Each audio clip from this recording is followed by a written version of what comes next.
Hey there, another video. This next video is on state court in personam jurisdiction, traditional bases. Now, let's just take a quick little moment to remind ourselves of our good old friends of the principles of public law. You recall, under the principles of public law, every state has jurisdiction over persons found within the territory. Well, that takes us to the traditional bases that we talked about way back when we did Pennoyer. Domicile, consent and waiver, and transient presence. Now I know the property is also a traditional basis. That's jurisdiction over property, which is covered in a separate video. Now here we're talking traditional bases in personam. Well, let's talk about the current status of each of those. Domicile. The Supreme Court long ago held, it's in your case book, just in a note though, in Milliken versus Meyer, that the place of domicile is a place where there's jurisdiction. Okay? So you can argue the domicile is still a traditional Pennoyer basis for jurisdiction. However, Daimler kind of clouds the issue a little bit. You recall in Daimler, the court talked about general in personam jurisdiction. Now Daimler on its face was about 8 pages, no, it was about jurisdiction, general jurisdiction over a corporation. But the court noted that regarding individuals, domicile would be the place where there would be general in personam jurisdiction over individuals. However, the Supreme Court has not actually addressed whether we should use the general jurisdiction minimum contacts test regarding individuals. So, as a theoretical matter, it's not really clear, at least to me, whether domicile is now measured as a pure traditional basis or whether it's an example of per se general in personam jurisdiction under international shoe. In reality, it kind of doesn't matter, right? Because even under the international shoe test, as discussed in Daimler, so long as you're domiciled in a state, there's general jurisdiction, and that's the end of the analysis, okay?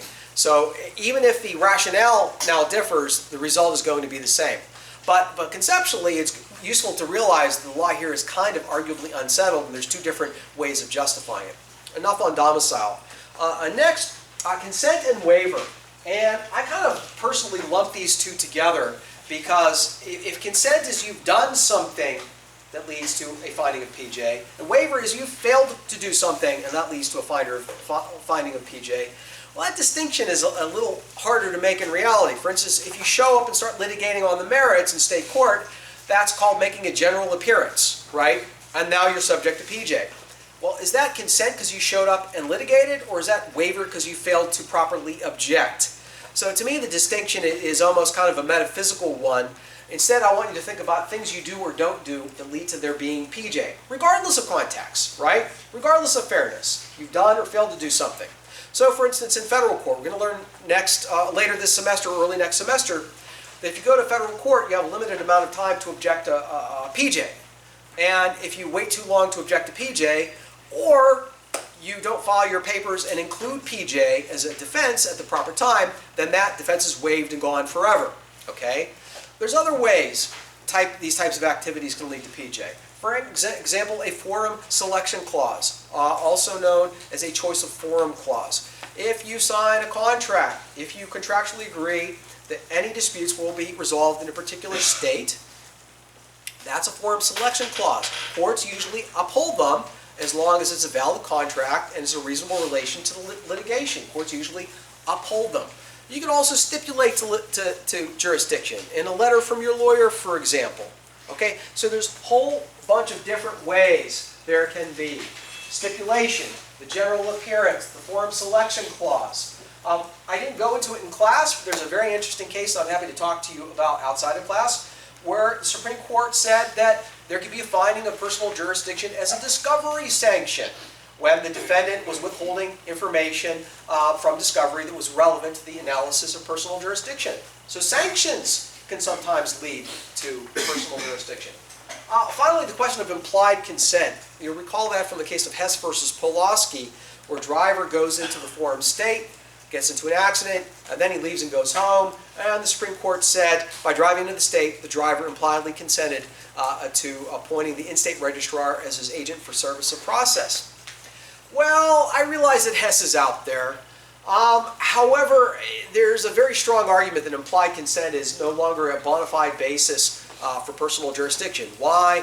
Look at the discussion in International Shoe, where the court said that implied consent is a legal fiction, and if there's going to be jurisdiction, it's because the contacts themselves justify that fiction of implied consent. Okay? What else? The big one is going to be the tag jurisdiction rule, transient presence. Tag jurisdiction is when an individual human defendant is personally served with process while present in the forum state. Not corporations, okay, but individuals. I'm not going to get into the intricacies regarding partnerships. We can talk about that outside of class. But for this class, think about individuals. If I'm sued personally, tag jurisdiction could be used against me if the elements are met. Now, in Burnham, the court pointed out, at least a majority of justices seem to agree, that there had to be voluntariness or intentional presence of the defendant in that state. So you can't fraudulently induce somebody into the state. You can't drag them across the border into that state. The presence must be voluntary or intentional, depending on which justice you listen to. And of course, the kind of difficult question of what does it mean to be voluntarily present in this state. I had some hypos that I did in class regarding somebody who's driving around and they get lost and end up in New Jersey. Or they're walking around in Canada and they end up in the forum state of Washington. Okay? Is that voluntary? Is that intentional? Sounds like, to me, like it's an opportunity for points, because the law here seems kind of murky and gray, and you need to do analysis and counter-analysis. Okay, now what about the further law of tag jurisdiction? Well, remember, tag jurisdiction is a traditional basis, or was. If you're personally served in the state, then you're present in the state, and under Pennore's first principle, there's personal jurisdiction over you. But now we have Burnham. Okay. In Burnham, the justices split 4-4 over the legal analysis used for tag jurisdiction. 4 justices, including Justice Scalia, said that tradition is still good. The traditional tag rule is still good, and that's the end of the analysis. We don't care about reasonableness or minimum contacts. You just use the traditional rule. Tag, you're it. End of analysis.